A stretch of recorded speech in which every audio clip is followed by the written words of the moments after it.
여러분 반갑습니다. 창업과의 경영 강의 이어가도록 하겠습니다.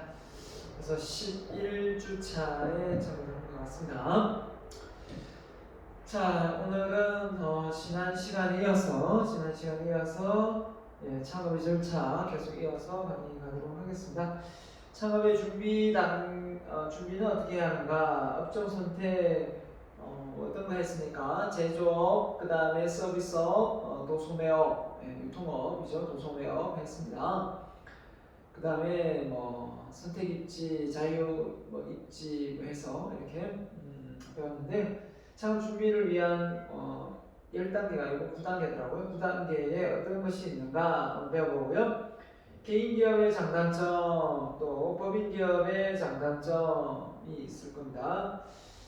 자, 그 다음에 프랜차이즈 장단점 무엇인가, 그 다음에 프랜차이즈 창업의 절차는 무엇인가 해서 내용을 배워보도록 하겠습니다. 자, 오늘 강의의 핵심 내용은 창업 준비 단계, 9단계 하고, 그 다음에 각각 고만고만하네, 그죠? 네, 제가 보도록 하겠습니다. 자, 먼저 창업의 이제 10단계, 9단계 했으니까요. 먼저 사전 준비. 자, 우리가 앞서도 이야기를 했습니다. 창업을 할 때 가장 중요한 게 창업자, 그 다음에 자금, 돈이죠. 자본, 그 다음에 또 뭡니까? 아이템, 그 다음에 뭡니까? 상권, 그치? 상권이죠. 상권에 관련 입지인데요. 자, 이게 가장 중요한데, 근데 온라인 창업을 하게 되면은 상권 입지 아무 상관이 없죠. 일단은 창업자, 자본, 그 다음에 바로 아이템인데, 그래도 그 중에 가장 중요한 것이 뭐냐라고 묻는다면은 일단 창업자의 마인드가 정말 중요할 수 있고, 아이템도 좀 중요할 수 있죠. 돈도 중요하고 중요하지만 그래도 좀 꼽으라면은 일단 아이템이겠죠. 좋은 아이템이 또 투자를 많이 또 유치해내고 자본력도 많이 유치해낼 수 있으니까. 근데 그런 좋은 아이디어를 발휘하는 것이 바로 사람입니다. 창업자죠. 첫 번째 이제 사전 준비 단계에서 많이 갖춰야 될 부분이 바로 사전의 창업자의 자질이거든요. 볼까요? 창업자의 자기 분석, 창업 환경을 파악하는 단계입니다. 창업자의 자기 분석이 뭐였습니까? 수업 분석.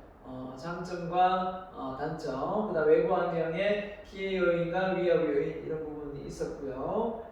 그래서 그죠?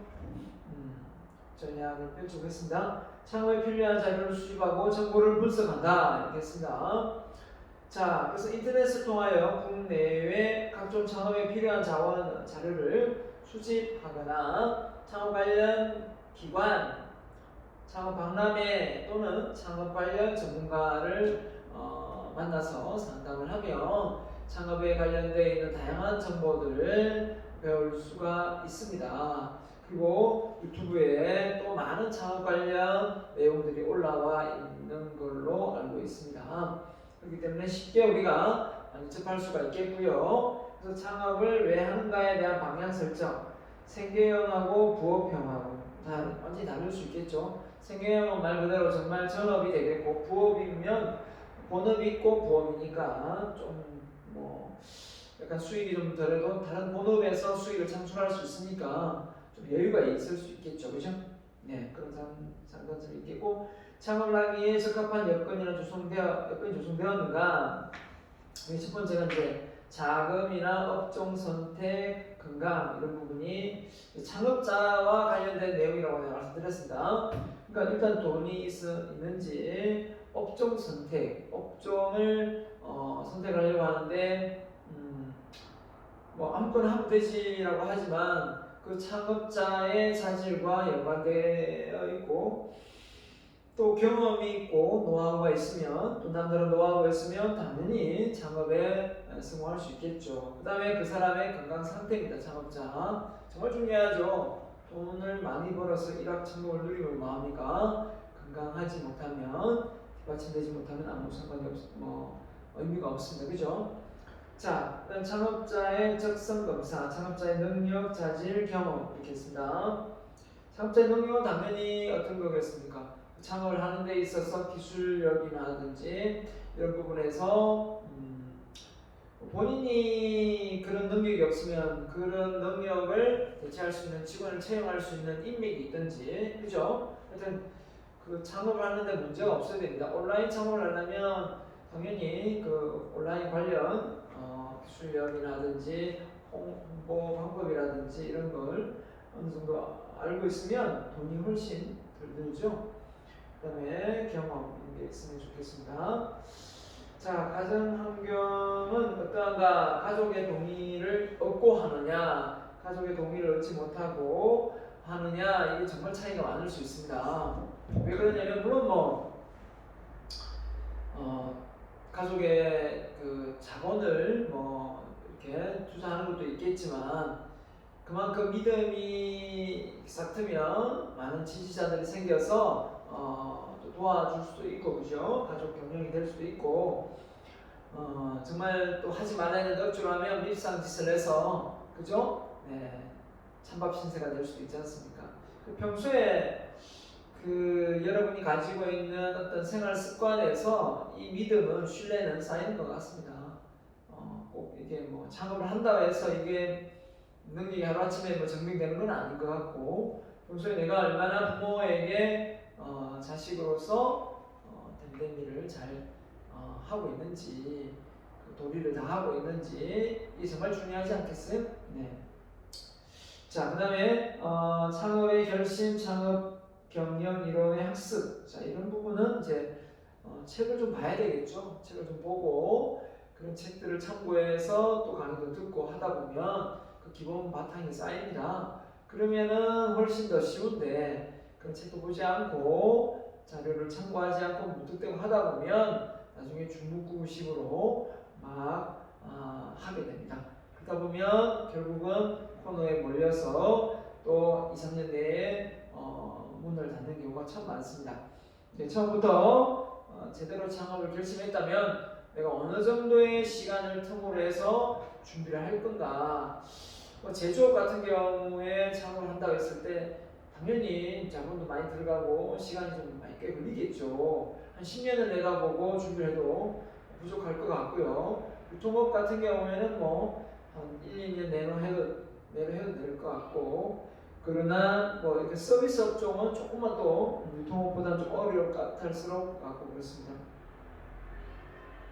그리고 동업을 할 때 하고 이런 걸 다 조심해야 된다. 시작은 참 동업이 편해요. 왜냐하면 혼자 그 책임을 지는 것보다 이렇게 분할해서 책임을 지는 것도 있고 자본력도 있고 참 편한데, 중요한 거는 이게 이제 하다 보면 서로가 의견이 분분할 수 있거든요. 뒤에 나오겠지만 자본을 앞부분에 많이 투자하자, 아니다 좀 비축했다가 나중에 되는 걸 보고 투자하자, 이런 여러 가지 의견이 있을 수 있는데 성격 차이일 수도 있고요. 또 있고 도입비, 그죠? 도입기, 성장기, 성숙기, 쇠퇴기 중에 어디에 에너지를 많이 쏟을 것인가. 초반이다 하는 사람도 있을 수 있고, 아니다 성장기다 라고 말하는 사람도 있을 수 있으니까 그런 분도 잘 맞아야 될 것 같고, 무조건 자본을 부족해서 대출을 차라리 받는 게 낫지, 동업자를 들여서 또 같이 이렇게 매일 부딪히는 것보다는 아예 그냥 자본은 자본만 되고 나머지 경영은 손을 떼는 게 오히려 맞을 수도 있는 경우도 많고요. 그 부자의 그릇이라는 그 책을 보면 그런 얘기가 나옵니다. 친구의 어떤 그 고등학교 때 친구였나요? 친구의 어떤 라이벌이 자본을 대면서 또 자본을 대지는 않죠. 자본은 되지 않고 본인이 자본을 대고 회사 생활에서 자본을 대고 그 친구가 아이템을 내고 또 아는 지인은 또 주방장에서 아이템을 내서 창업을 하는데 결국 망하는데, 결국 왜 망하느냐 놓고 보면은 서로 어떻게 보면 의견 타협이 잘 안 돼요. 그 친구와 본인과 또 한 사람하고의 타협이 잘 안 돼서 사업이 잘 됐음에도 불구하고 결국은 망하는 그런 어떤 상황을 초래하는데, 그런 걸 보면서 그 일본 사람이 쓴 책이지만 많은 것을 깨닫게 합니다. 무턱대고 이렇게 동업을 해서 될 부분은 아닌 것 같고 그 사람의 그릇이 돼야 된다. 그 사람이 그 창업을 했을 때 그 그릇이 되지 못하니까 항상 나중에 또 욕심을 내다가 뒤늦게 망하게 되는 케이스를 이제 부자의 그릇이라는 책을 읽어보면 나옵니다. 부자의 그릇. 자, 두 번째입니다. 창업의 아이템 물색 단계입니다. 그죠? 나에게 맞는 아이템 어떻게 찾죠? 본인의 이제 뭐 취미 활동이나 뭐 관심 분야가 이렇게 해당되겠죠. 시장의 흐름을 어떤 건지, 시장이 내가 아무리 좋아하는 아이템이라도 시장의 흐름에 좀 뒤쳐져 있다면, 맞지 않다면 그거는 뭐 좋은 아이템을 할 수 없겠고요.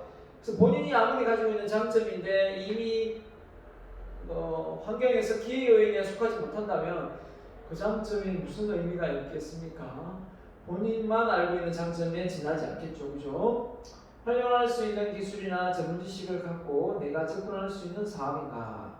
활용할 수 있는 기술이나 전문 지식을 갖고 내가 접근할 수 있는 사업인가? 그렇죠?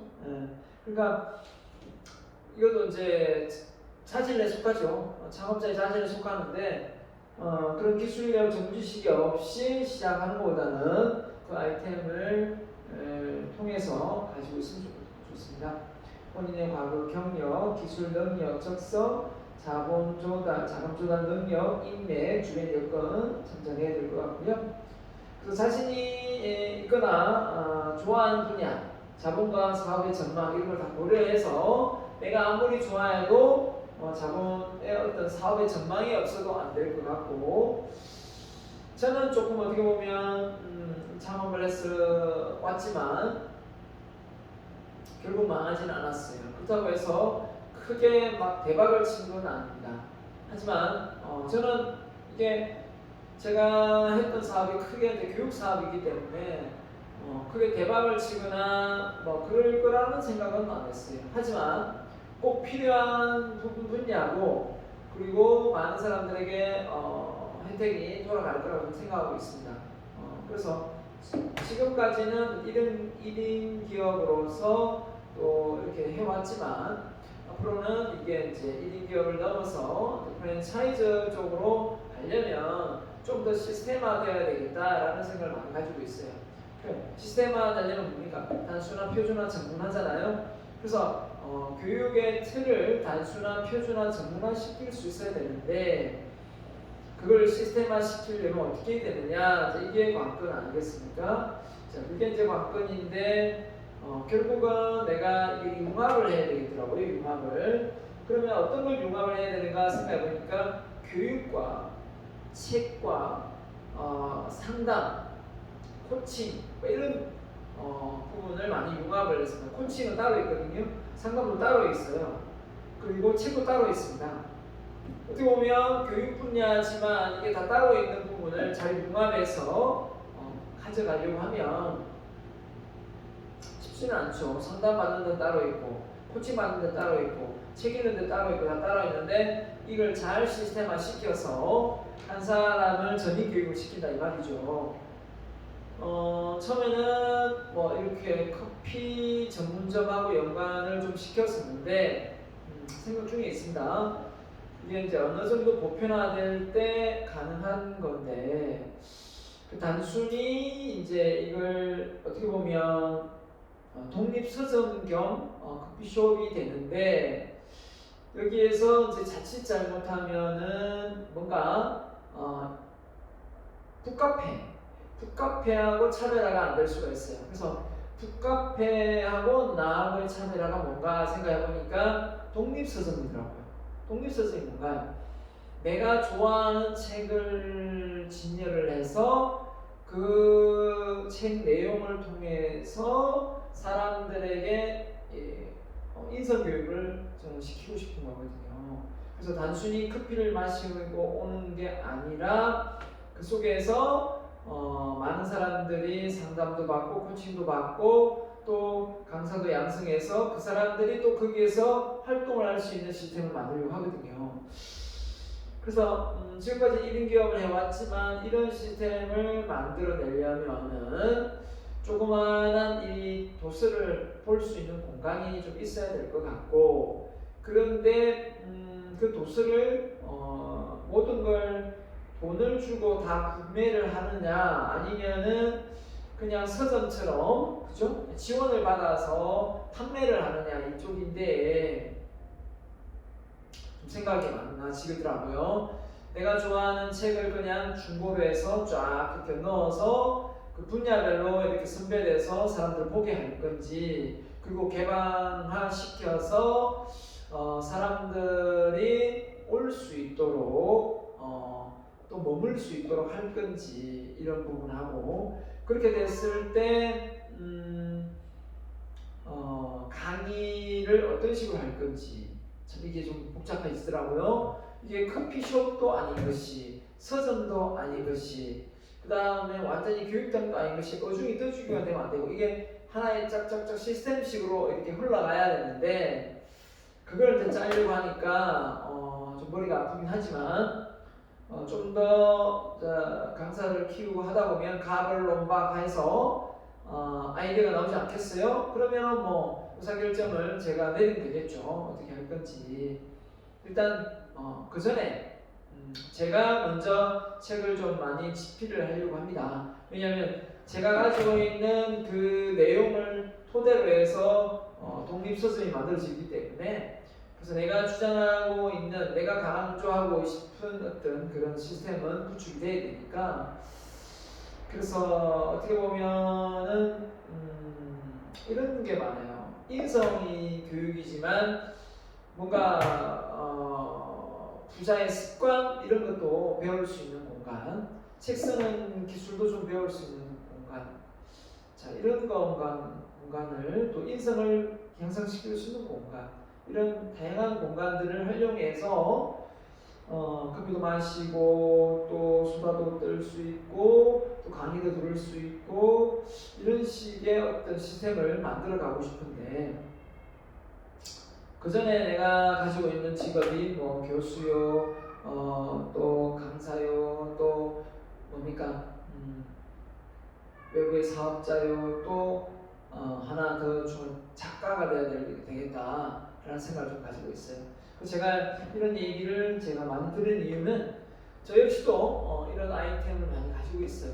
여러분도 한 분야에 집중적으로 독서를 하고 목적성을 가지고 책을 읽다가 보면 여러분도 이제 머릿속에 좋은 아이디어가 나옵니다. 그러니까 여러분의 이 과정, 차후경영 과목을 들으면서 여러분의 머릿속에 그 아이디어가 없다면 이 과목이 좀 재미가 없거든요.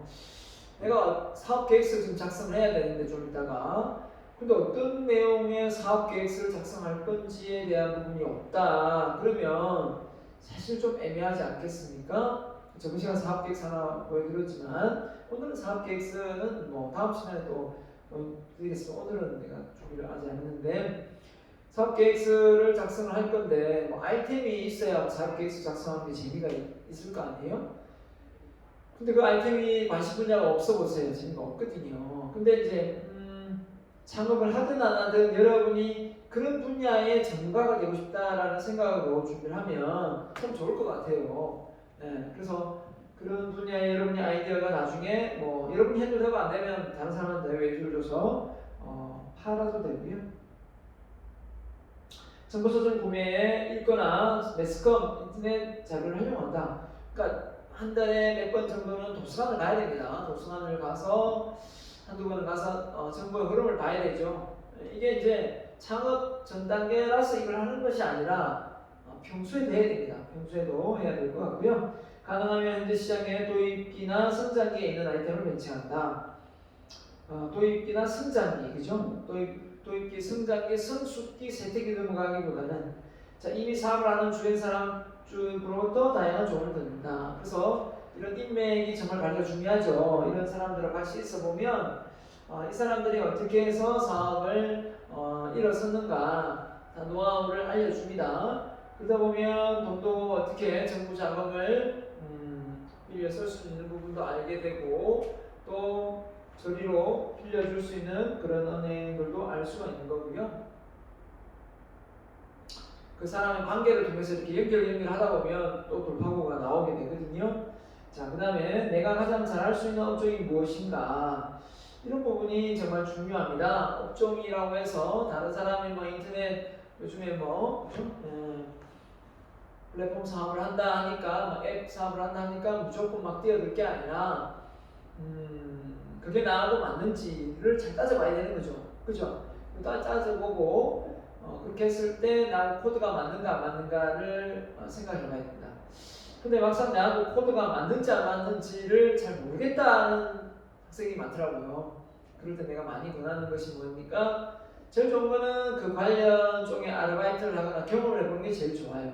근데 그게 좀 힘들다 하면 그와 관련되어 있는 책을 읽어보면 됩니다. 그와 관련되어 있는 책을 읽을 때 그 책이 참 재미있고 잘 읽혀지고 있다라고 하면 재밌는 거예요. 저는 어떻게 보면 전공이 두 개거든요. 식품영양학이고 경영학인데 경영학을 사실 어떻게 찾게 됐냐면 서점에 근무하면서 책을 읽다가 찾게 됐어요. 그러면서 그 경영학을 찾게 됐거든요. 경영학을 공부하면서 또 찾게 된 게 뭐냐면은 또 리더십이고 그 리더십을 통해서 찾게 된 게 또 인성이고 이렇게 이제 꼬리에 꼬리를 물고 새로운 걸 찾아가게 됩니다. 그러면서 깨닫게 되는데 그러면서 이렇게 말도 하게 되고 강연도 하게 되고 책을 쓰게 되고 이렇게 되는 부분인데 어떻게 보면 그냥 뭐 아무렇게나 뭐 그냥 돈만 벌고 난 놀 때 놀고 살아도 되는데 이왕이면 조금 더 의미 있고 가치 있게 살고 싶잖아요. 우리가 사업을 떠나서 그런 부분에서 우리가 인생을 놓고 본다면 자기 자신이 어디에 집중되고 몰입되는지에 대해서만 잘 파악해도 아이템이 잘 나옵니다. 잘 나오는 것 같아요. 그래서 여러분이 지금 그 서재에 보면 여러분의 서재가 있는지 모르겠지만 서재에 내가 어떤 책을 주로 많이 읽었나 나도 모르게 그냥 책들이 그렇게 꼽혀있나 아니면 뭐 도서관에 배출을 했다면 내가 대출 검색을 해보면 내가 어떤 책을 많이 빌렸나 이걸 보면 알 수가 있어요. 그래서 저도 한번 해봤죠. 나도 해봤거든요. 해보니까 물론 리더십 관련 책들도 무진장 많이 봤지만 부자에 관련되어 있는 책도 많이 봤고 그 다음에 스피치에 관련 책도 참 많이 보고 있더라고요. 인문학도 참 많이 보더라고요. 그래서 느낀 게 부모 강의 또 부모도 교육도 많이 하다 보니까 부모 강의도 많이 나가게 되더라고요. 그러니까 어떻게 보면 내가 많이 읽었던 그 분야가 곧 강의의 주제로 나오는 경우가 참 많더라고요. 그런 것만 놓고 봐도 내 관심 분야가 무엇인지 금방 알 수 있는 것 같아요. 그게 또 몰입하고 있으니까. 그래서 저는 이제 지금 현재에 몰입하고 있는 것은 책 쓰기에 몰입을 많이 하고 있습니다. 책 쓰기에 많이 몰입하고 있고 그 속에서 좋은 강의를 하려고 노력을 많이 하고 있는 상황입니다. 그래서 대학에서 논문을 많이 쓰는 부분도 있을 수는 있겠지만 저는 논문보다는 일반 대중적인 책을 좋아해요. 논문을 많이 써서 이제 업적을 남길 수도 있지만 그보다는 저는 일반 대중적인 책 쓰기를 더 좋아합니다. 내가 좋아하는 분야죠. 자, 창업 절차 예시로 도입기, 성장기, 성숙기 아까 성장기까지에 있는 아이템이 좋다라고 했죠. 성숙기는 이미 이제 부한 상태고 재택기는 이제 점으로 가니까 이미 그 아이템이 뭐 유행하는 아이템이다 뭐 그러면 아쉽죠. 그렇죠? 지금 코로나로 인해서 뭐 사실 어떻게 보면 떠오르는 아이템이 뭐 딱히 있습니까? 코로나로 인해서 그냥 뭐 배송업 정도가 지금 뭐 잘 될 수밖에 없다고 할 수 있겠고 그 다음에 이제 지금 이제 점차 여행 업종이나 숙박 업종이 이제 좀 잘 되고 있고 제 아는 분한테 물어봤더니 요즘에 골프 부킹하기가 너무 힘들다. 골프 회원권이 동났다 이런 얘기를 하더라고요. 자 그런 부분도 어떻게 보면 이제 뭔가 많이 가는구나라는 걸 알 수가 있고 앞으로 어느 쪽으로 사업 아이템이 또 되겠다 그 주변이 또 이런 것도 되겠고 붙이고 나면 또 뭐 뭘 할까 하면 또 이제 그 주변의 음식점도 될 수 있겠고 여러 가지 있을 수 있겠죠. 그리고 또 해외여행 가면 또 해외여행의 비행기부터 시작해서 다양한 또 먹거리가 또 다를 수 있겠고 여행 가방이라든지 하여튼 그죠? 네, 면세점이 또 잘 될 수 있겠고 하여튼 지금까지 전 세계가 억눌려 왔지 않습니까? 여행을 못 가게. 그렇기 때문에 어느 정도 위드 코로나로 이렇게 진정만 된다면 정말 관광업종은 많이 크게 성장할 것 같아요. 그렇죠? 그리고 그게 아니더라도 이제 예전처럼 우리가 일을 하기 위해서 사는 것보다 좀 의미와 가치를 두고 인생을 사는 쪽이 많잖아요. 제주도 한 달 살기 이런 것도 막 유행하고 있으니까 저도 그거 꼭 해보고 싶거든요. 그래서 그걸 제가 나이를 보니까 50 앞으로 5년 55세 정도 되면은 가능하지 않을까라는 생각을 지금 하고 있습니다. 그 정도 되면은 제주도 한 달 정도 살고 와도 될 수 있을 정도는 충분히 될 것 같고요. 자, 신제품 개발 제품이 시장에 소개되는 시기이죠. 매출은 낮고 비용은 많이 들어가는 수익은 가장 낮은 단계죠. 이제 홍보하는 단계니까 이미 구매했던 고객으로부터 2, 3, 두세 번 반복 구매가 이루어지고 초기 구매 고객이 이제 점점 늘어나는 성장기, 매출 시장이 빠르게 일어나고 여기저기서 경쟁자들이 나타나기 시작하는 단계. 성숙기 시장의 포화 상태로 신규 고객 수가 감소하고 이제 알만큼 다 안다 이거죠. 그러니까 신규가 경쟁이 아주 치열한 단계. 세태기 제품의 진부화가 일어나서 이제 폐기 처분해야 될 수도 있는 거죠. 새로운 기술 또는 새로운 서비스 상품을 출현시켜서 소비자의 성향을 또 변화를 줘야 될 상황이 되고 진진다 이거죠. 그런 거죠. 어떻게 보면 횟집을 제가 최근에 일요일 갔었는데요. 바닷가에 가면 횟집 횟감이 좀 많이 올랐더라고요. 근데 계절마다 가본 건 아니지만 많이 이렇게 음식들이 그냥 단순히 회가 아니라 이렇게 좀 뭔가 무침 종류도 많고 조림 종류도 많고 횟집이 단순히 그냥 회만 파는 게 아니라 갈치조림, 멸치회, 이런 멸치무침, 이런 식의 어떤 좀 다양해지고 있더라고요. 그냥 횟집하면 매운탕, 회 이게 아니라 그냥 간단한 튀김 이 정도만 생각했지만 조림 종류도 온다든지 여러 가지로 결합되어서 많이 오는 것 같아요. 그래서 그러다 보니까 그 주변에도 커피숍도 많이 이제도 같이 민의하고 아래 윗집은 커피숍, 밑에는 횟집 이런 데가 또 많고요. 그죠? 네. 그래서 여러분이 얼마든지 우리가 발품을 팔고 조사하면 주변에 좋은 곳을 많이 가볼 수 있지 않을까라는 생각이 들었습니다. 자, 그래서 제품의 판매는 당연히 도입기는 많이 못 판다고 했고요. 성장기에 많이 팔다가 성숙기에 최고점을 달하다가 쇠퇴기에 접어들어서 이렇게 이제 하는데 우리 인생을 놓고 보면 이제 잘 나갈 때가 있겠고 다시 이제 꺾이는 그 시점이 있겠죠. 자, 이런 걸 놓고 보면 이 나이를 거스를 수는 없잖아요. 제품도 마찬가지겠죠. 항상 인기 있는 게 계속 인기가 있을 수는 없으니까 그 잘 될 때 또 새로운 아이템에 투자할 수 있는 그런 여유가 있어야 될 것 같고요. 그래서 도입기입니다.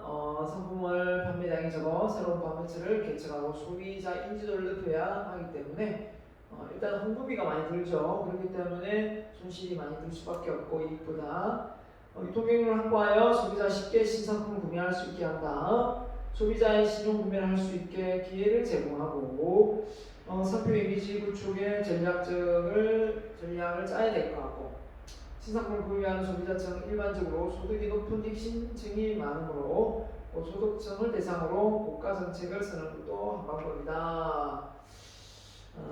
신상하면 좀 그러니까 비싸다라는 개념이 있을 수도 있는 거고 하다 보니까 그때 좀 소득이 좀 있는 사람들이 그 고가 제품을 쓰지 않겠는가라는 겁니다. 이건 저고가 전략을 하든 고가로 해서 팔든 그건 그만큼 부가가치가 많이 높고 찬원이가 많은데 제품은 한정되어 있다 이럴 때는 뭐 많이 올라가겠죠. 지금의 우리나라의 아파트 값이 왜 오릅니까? 결국은 서울에 많이 경기도에 살고 싶어 하는데 아파트 수요가 그만큼 공급이 따르지 못하니까 그만큼 막 천정부지로 뛰어오르는 거 아닙니까? 근데 계속해서 지금 아파트를 지어낼 수밖에 없어요. 재건축하고 계속 짓습니다. 그래도 계속 오를까? 절대 아니라고 저는 봅니다. 그렇게 막 오르진 않을 거예요. 물론 제 위치에 따라 뭐 강남이든 어디 위치 좋은 위치에 따라 오를 수는 있겠지만 자꾸 주변에 새 아파트가 많이 들어서고 좋은 아파트가 들어서는데 굳이 그 낡은 아파트, 노물 나오는 아파트에 거기서 살까요? 저는 아니라고 봅니다. 그래서 이런 거를 우리가 타이밍이다 라고 하죠. 타이밍을 잘 갈아타고 오고 가야 되는데 그 연결족들이 잘못하다가 그걸 잘못하면 끝물에 타서 엄청 힘들 수도 있는 겁니다. 자, 성장기 다수의 소비자가 급속히 신제품을 수용하는 단계, 판매량이 급속히 증가하고 그죠? 단위당 유통비, 고정비 등 원가 절감하고 기업이익이 점점 늘어나서 성장기 말기에는 최대 이익이 실현된다. 그죠? 시장에 유사한 제품들이 많이 출현되어 경쟁이 격화된다. 했습니다. 가격 인하를 통하여 기존 소비자 반복 구매를 유도하고 이제 이게 성숙기 가기 전에 새로운 소비자 구매를 개척하여 판매량을 확충한다 이렇게 되고요. 성숙기는 이제 앞에 이제 또 있지만 이제 너무 많이 이제 알려지고 나면 가격에서 이제 뭔가 메리트를 찾을 수밖에 없잖아요. 그렇기 때문에 그래서 제품이 표준화되고 대량화되기 때문에 제품 원가, 제품 가격이 낮아진다 이렇게 있네요. 판매량이 증가하고 매우 완만한 속도로 증가하여 판매는 어느 정도 안정적이지만 경쟁의 악화로 인하여 완전 블루오션 내버리는 거죠. 레드오션 내버리는 거죠. 제조업체 부분이 소매상의 이유는 감소하기 시작한다. 도매상, 소매상에서 점점 이렇게 가격이 올라가야 되는데 이미 이제 포화 상태가 되니까 시장 점유율이 낮은 생산업체는 시장에서 탈락하게 된다. 이미 성장기, 성숙기에 들었으면 자, 기존의 점유율을 방어하면서 적정 이윤을 계속 유지하고 변화하는 고객의 욕구를 충족시키기 위하여 신상품 도입을 통한 마케팅 전략이 필요한 시점이다 라고 합니다. 신상품 도입을 통한 마케팅 전략을 선택에 대해서 망하면 안 되니까 자, 신기술 개발로 인하여 대체품이 출현하거나 성능이나 가격면에서 우수한 신제품이 개발되는 경우 기존의 상품 수요는 급격히 떨어지게 된다. 맞죠? 그 신상품 쪽으로 이제 옮겨가게 된다지 않습니까? 자, 매출이 점점 감소하고 매출 감소로 인하여 기업의 이익이 점점 줄어들게 된다. 자, 그래서 철수를 하느냐, 잔존하느냐, 아예 그냥 철수할 거냐, 매출액이 저조하여 품목을 제거하여 최소한의 이익을 유지하는 수준에서 저가 정책을 택할 수도 있겠고, 그렇죠? 또 잔존, 유통 전략 측면에서 취약한 중간상들 제거함으로써 적정 수의 제품만을 유지할 수도 있겠다라는 겁니다. 자, 그래서 창업 아이템 선정 단계 세 번째입니다. 자, 아이템을 선정할 때 사업의 타당성, 한마디로 사업을 했을 때 얼마만큼의 이익이 되고 있는가 이거죠. 몇 개의 업종이 최종 후보 자리에 오르면 10일 정도 1개월 이상 소요되는 아이템도 있다. 그런데 집중적으로 소보 아이템에 관한 현장 실사 정보 수집을 투자해야 된다. 왜냐하면 실제 이 아이템이 사업을 했을 때 괜찮은 업종인가 이거 아닙니까? 자, 그래서 해당 업종을 이해할 수 있는 전문서적, 관련 단체, 더욱 자세한 정보를 수집하여 좋아하는 일에 대해 끊임없이 생각하고 창의적인 상상력을 동원해야 된다. 해당 업종에 이미 종사하는 사람을 만나서 동향을 파악하고 앞으로 괜찮다, 충분히 해낼 것이다 이거죠. 제가 아는 분 중에 보험을 하신 분인데 누군가가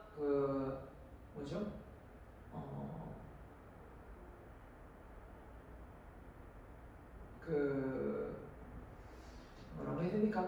곰탕? 네, 곰탕인 것 같아요. 곰탕, 사골, 곰탕 이런 쪽에 체인점을 할 생각이 없느냐라고 했습니다. 그래서 그런 사골 곰탕집을 이제 본인이 하고 싶어 하는데 본인은 뭐 그렇고 와이프가 뭐 하면은 엄마하고 그걸 하나 차려주고 자기는 보험업을 뭐 좀 하다가 이제 합류를 할 생각, 잘 되면 합류를 하고 아니면 뭐 자꾸 이런 얘기를 하던데 물론 주변에 이제 지인을 통해서 그 곰탕의 노하우를 전수해 준다고는 하지만 그걸 이제 전혀 그런 쪽에 일을 해본 적이 거의 없는 사람들이지 않습니까?